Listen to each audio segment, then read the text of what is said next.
Trophies, achievements, unlockables, 100% in games. These are all things that have been around for quite a while. I was there when achievements first came out for the Xbox 360, and also for when trophies first came out for the PS3. The first ever Platinum trophy being the first ever Uncharted game. Ever since then, I have enjoyed going for trophies and 100% completion. However, I haven't enjoyed going for Platinums. The main reason for that is just due to the fact that you have to collect so many collectibles for a lot of these Platinums. And due to that, I didn't have a lot of Platinums on my account, especially not on my main account.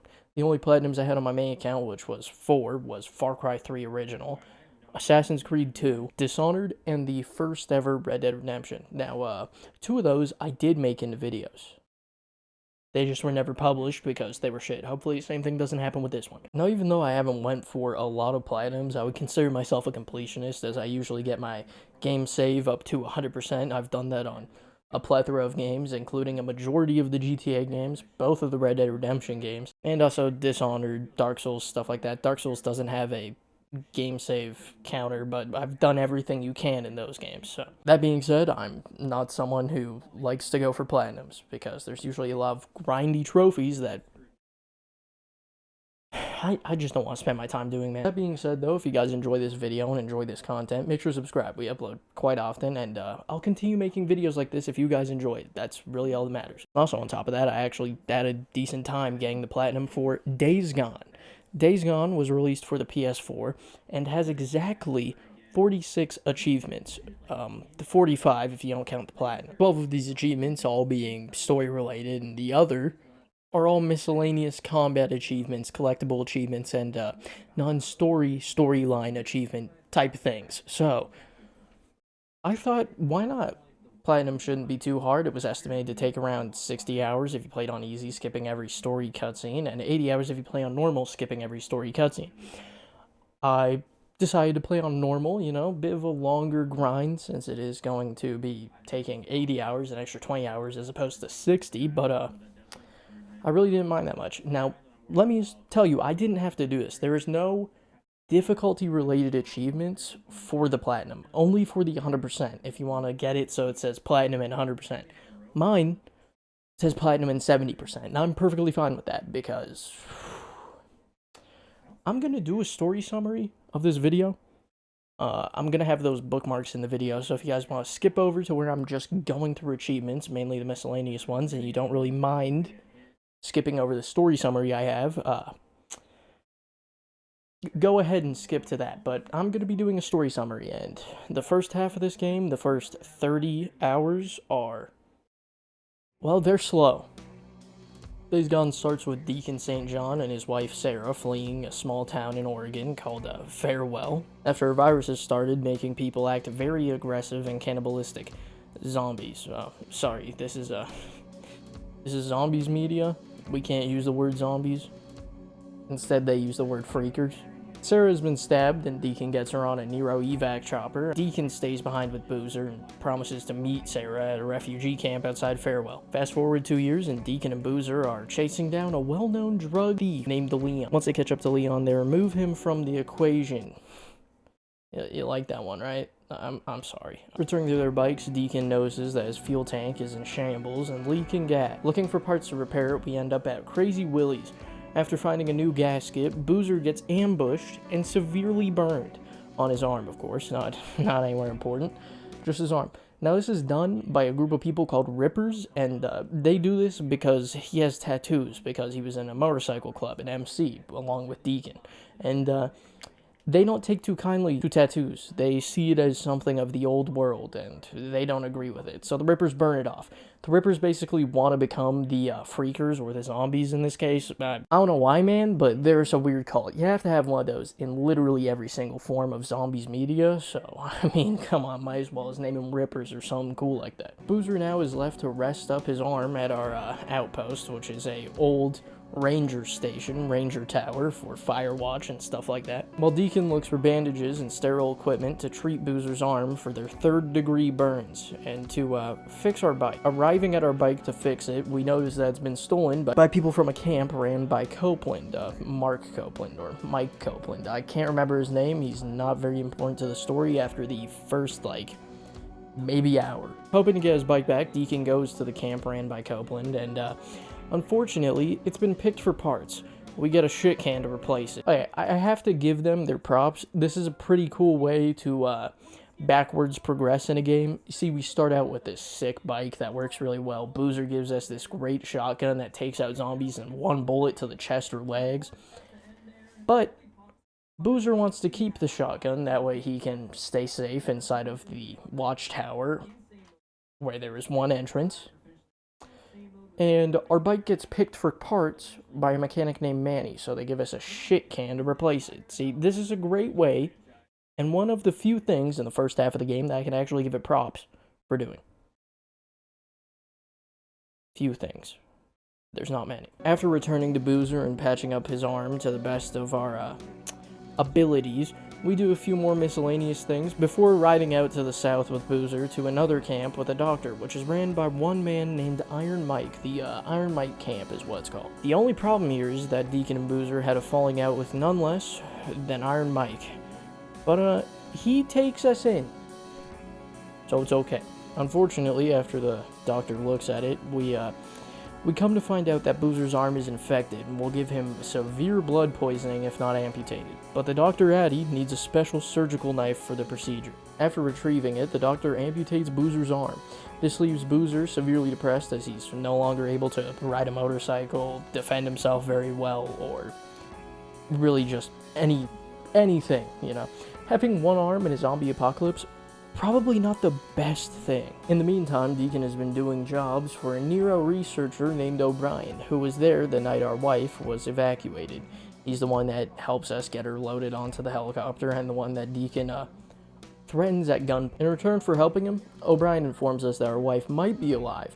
Back at the camp, Boozer took off with a bottle of whiskey, and Deacon has to stop Boozer from letting himself get eaten by freakers, because, yeah, that's the best way to commit unaliving. I hate that phrase, but I can't say the actual phrase because YouTube will age restrict this video, and that's not very nice. Anyway, Deacon stops him, and they head back. After a little while, Deacon and Schizo go into Ripper territory to find some det cord, when surprise, surprise, a man named Schizo betrays us and hands us over to the Rippers. We get some of our tattoo burned off and set free by Lisa, who we helped earlier on. Nothing really important there, not a very compelling character. Basically, she was this little girl, well, was a little girl, when the outbreak ended up happening 2 years ago. She was around 16 or something, so guess not a little girl, you know what I mean though. Her family wasn't home when they ended up all getting evacuated, so she stayed at home waiting for them to return. Of course, this never happened, and Deacon ended up finding her, sending her to a literal slave camp, getting her out of this slave camp, and then sending her to Iron Mike's camp. After which, she leaves Iron Mike's camp to go and join the Rippers, because doesn't that sound great? Sounds like a great fucking idea. Sounds like a great idea to go and join the Rippers, right? Sounds great. After getting our stuff back, we ride to the camp to help fend off the ongoing Ripper attack and find Schizo. Schizo is then put in jail, or whatever the equivalent to the jail is in Iron Mike's camp, and then Iron Mike sets him free. Hopefully that doesn't come back to bite him in the ass. Hopefully that doesn't end up doing something bad. Hopefully nothing bad happens because he did that. Hopefully he doesn't die somehow because he did that. Boozer and Deacon later take some dynamite and blow up the dam above the Ripper camp, drowning most of the Rippers, as Deacon says, like rats, and then killing their leader Carlos, or Jesse, who we knew before everything went to shit or something. I don't know. I'm not keeping up with the story. Are you? With the Rippers absolutely erased off of Earth and Iron Mike's camp safe, Deacon asks Mike to lead him further south into Crater Lake, as O'Brien said that a local militia recruited many Nero employees, possibly including our wife, who was one before everything happened that day. Mike leads us there, and we save 2 of the militiamen from a Rager Bear. They then take us to the militia base, where we meet Curie, a captain in the militia. Curry happens to be wearing Deacon's mongrel ring, which he gave to Sarah the night they got separated. After helping Curie, we get recruited to the militia, where we meet the Wizard Island Witch, aka Lieutenant Sarah Whitaker, Deacon's wife, if you forgot her name already. I mean, I don't blame you, but but it's his wife. However, Deacon and Sarah have to keep their relationship status under wraps for the time being. Sarah eventually needs a piece of equipment from the Nero research lab near Iron Mike's camp, so Deacon and Sarah go there, but can't make it back to the militia's base in the exact same day because of a blizzard that ends up running through the entirety of the pass that we were using to get there. They then have sex. Yeah, that's pretty epic. After making it back to the militia's base, they plan an escape with the help of O'Brien, are caught by the commander and none other than Schizo. Deacon gets detained and is waiting to hang. However, Curie bails us out and gives Deacon back his mongrel's ring. Deacon then rides back to Iron Mike's camp where the militia just attacked due to Schizo. Mike was shot and dies. I mean, are you surprised? Guy literally makes it so that way an entire another camp, runs an attack on your camp. You then arrest him, could have hung him, killed him, you let him go because you're a good Samaritan. And then he kills you. Who would have thought? After recouping from the attack, the Iron Mike camp plans an attack on the militia base, where Sarah is still being held. Deacon and Boozer drive a makeshift bomb truck into the main gate. Deacon jumps, but Boozer does not, because sacrifice. Yeah. Deacon fights through the militia base, and finally kills Schizo. I don't understand how that piece of shit survived that long. But he's dead now, so it doesn't matter. Deacon then finds the room with the commander, Weaver, a pyromaniac, don't really need to know about him, and Sarah, his beloved. The commander is about to kill Deacon, but Sarah poisoned his tea. The rest of the militia surrenders and joins Deacon and Sarah, and the rest of the Iron Lake camp. Deacon tells Ricky, an old friend, you don't really need to know about her, that Boozer has sadly died, when all of a sudden he appears and everyone lives happily ever after in Ponyville. Thank you for watching my review of My Little Pony Adventures in Equestria. The story of Days Gone isn't exactly shit, but it's not exactly something that I would call compelling. I don't think it's on the level of Gollum level storytelling, but I don't think it's up there with like a Last of Us or a Red Dead Redemption 2 or anything like that. I'd say it's sitting there with the Call of Duty campaigns. Mediocre, very mid. Mid as fuck. That is what Days Gone story really is. Like, I would say that the Days Gone story is just compelling enough to keep you a little interested in the characters. However, the only character I actually cared for was a dog we got for Boozer, who you literally see in 2 cutscenes. Other than that, he's just a lifeless dog that sits on a porch and you can bring dog toys. But god damn it, he won my heart. I'd say the only good part about the story is the fact that it gives us our first 12 achievements, as they're all story related. All of those are just for missions, and I'll let you watch them pop now.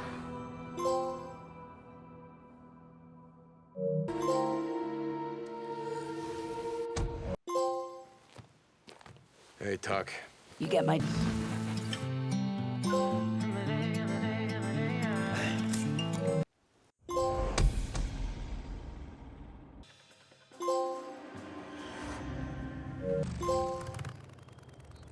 Made it!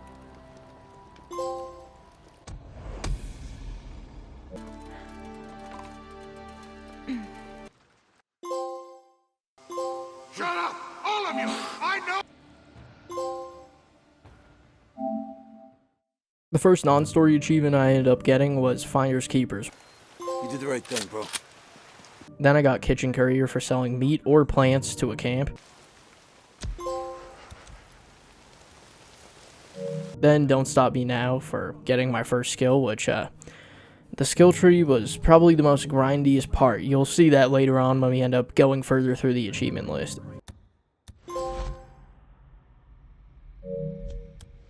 I then get Better Living Through Chemistry for using a Nero shot to upgrade my stamina, or health, or focus for the first time. Rod, you stupid son of a bitch. Yeah, that's a... Followed by First Time Buyer for upgrading the bike for the first time. Is there some reason she wouldn't want to come back? And then DIY Oregonian for crafting 50 items. We then get I'm Out of Control for unlocking our 15th skill out of the skill tree. Farewell Original for purchasing all bike type upgrades, which includes cosmetic, actual like engine upgrades and stuff like that, and also visual upgrades. Buy one of those and you'll end up getting the Farewell Original achievement. This should last you for a while. Make it rain for spending 20k at one camp, which isn't hard at all if you end up running through gas and having to end up upgrading your bike or buying weapons at a camp. Yeah, good part, that one. This is a knife for killing a breaker, reacher, or rager with a knife. I killed a breaker with it to get mine. One down, defeat your first horde, which was probably my favorite achievement to unlock because, well, I got to actually fight a horde. That was actually a fun experience. I enjoyed trying to learn how to take down a horde. I don't have the footage completely from the first horde I took down, but I have this footage from when I was grinding for another achievement that you'll see later on, so here you go.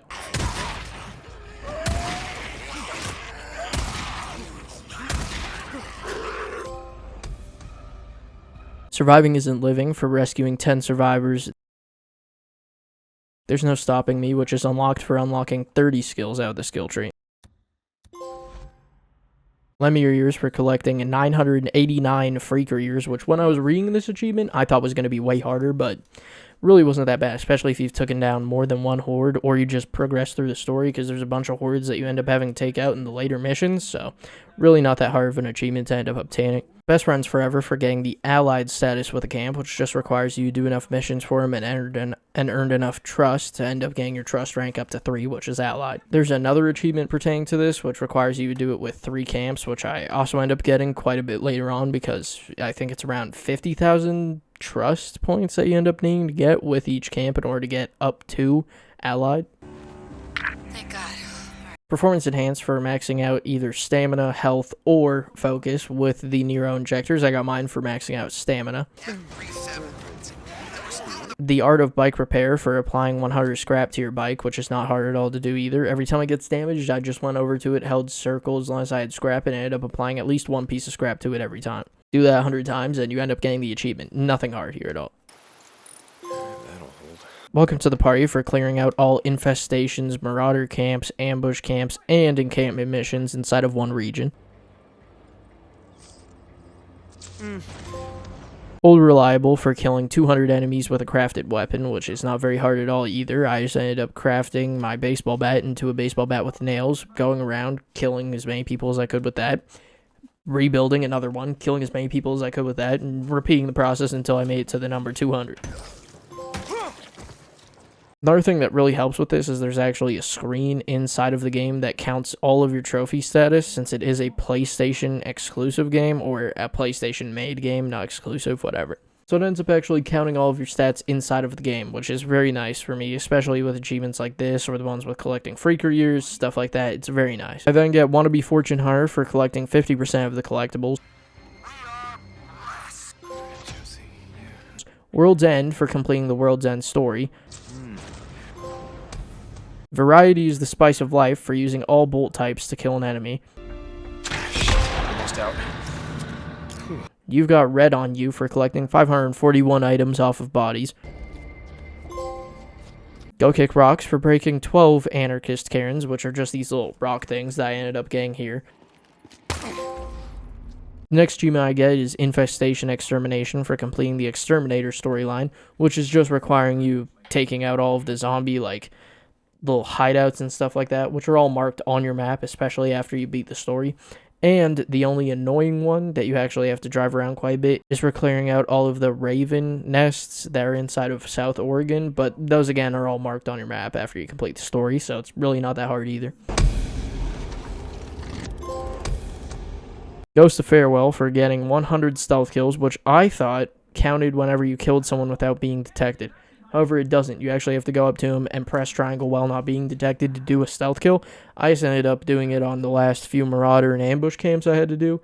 And then I went over after that wasn't enough, and I ended up doing it on random zombies that I ended up finding out in the wilderness. You know, go behind an enemy while not being detected, press triangle, do that 100 times, get the achievement. Really not that hard. None of these achievements have been hard so far. I then back-to-back get the achievement Marauder Camp Hunter for completing the Marauder Hunter story for clearing out all of the Marauder camps, and then the Ambush Camp Hunter for completing the Camp Hunter storyline, which just requires you to take out all of the ambush camps, which a majority of them are marked, and also through encampment missions. However, there's a few that aren't, as where the Marauder camps were all completely through encampment missions that you ended up getting from camps, telling you to do the mission. here. A map. Yes. I then get Farewell Drift for 10 minutes of drifting. Not hard at all. Drift in a circle for 10 minutes, you're going to end up getting this achievement. Or just drift every time you go take a turn and are on your bike throughout the story, and you'll probably get this achievement sooner. Best Friends Forever, in brackets for life, which is for reaching the Allied Trust rank with at least 3 friendly camps. Now, this achievement was probably one of the more grindier ones. Not the grindiest, but one of the more grindier ones, but still wasn't that hard. Just kill a bunch of hordes inside of, just kill a bunch of hordes or all of the hordes near that camp after you've done all of the encampment missions, and you're going to do that really easily. Burnout Apocalypse, we're using nitro and drifting for 5 seconds at the same time. Now, this achievement, for some reason, it wouldn't pop for me until I went to a specific area on the map. I don't know if I showed it. If I didn't, I'm sorry. You can find it. But I had to go to a specific area on the map and do this in a large circle, and then I ended up getting the achievement. I don't know if that's just me or if that's just how the achievement's supposed to go. I have no idea. That's just what worked for me. The final 2 achievements we have are a bit more grindier and also a little more tedious. One of those being a collectible achievement, which, despite what I thought, isn't for completely getting every collectible in the game, thank God. It's actually only for getting 181 collectibles, or 75% of the collectibles. That achievement is called the Broken Roadshow.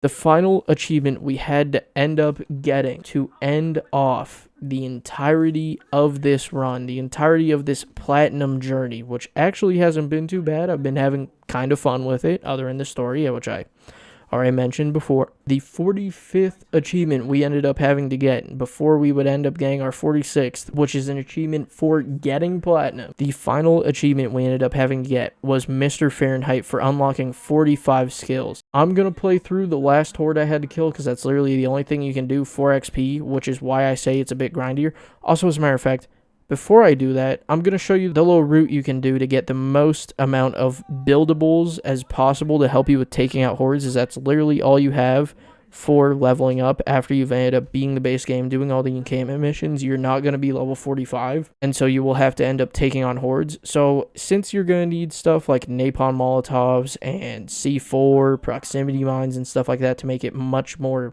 of a streamlined experience, here is the little route that I did before, my little supply run that I did in order to make it so I could actually get the amount of napalm molotovs I needed. So basically the way that this route works is you're going to end up sleeping at any of the camps that you have a bed in. You're going to end up sleeping there 5 times in a row. This is going to pass around 2.5 days in game time. And then you're going to go to the old sawmill, which is near the Iron Mike camp. You'll have the fast travel point. You have to go there for a campaign mission. Just go there. And you're going to loot the entirety of that area, so that way you can make 6 napalm molotovs. As long as you have the upgrade, obviously it lets you carry more. So 6 napalm molotovs, as many of the proximity mines as you can, as many of the normal molotovs as you can, as many of the pipe bombs as you can, and also you're going to want to go to camps if you can, and purchase as many frag grenades as you can once again. After that, you're going to want to go and find a horde and basically just take down that horde. And then you should get around 4,000 all the way up to 10,000 XP, depending on how many kills you end up getting during that horde and how big the horde is. Repeat that process about 10, 15 times like I did, and you'll end up getting the Mr. Fahrenheit trophy, which I'll let play now. I have all the ammo I need. I didn't do anything else, but I have all the ammo I need. So check these areas and hopefully fuck up this horde. The actual last one. I'm at 20,000 XP. This horde should give me 4K, it said. Does the horde not exist? Like, where the fuck is that? Oh, it is. Alright.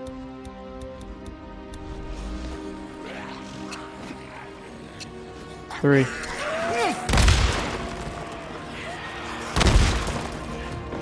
Pop that. Pop that. Yeah, I prefer to have somewhere they could tunnel into me.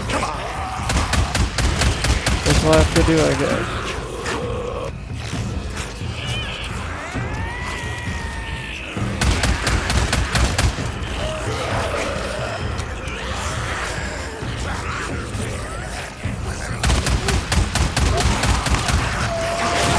Oh, not wolves.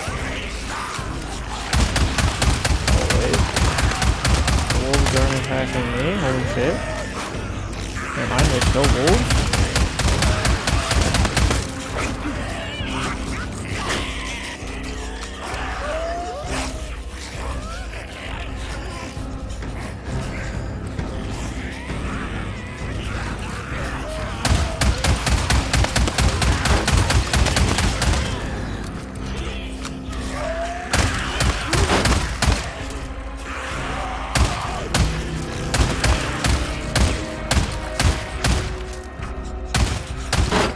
Kill the last one with a knife.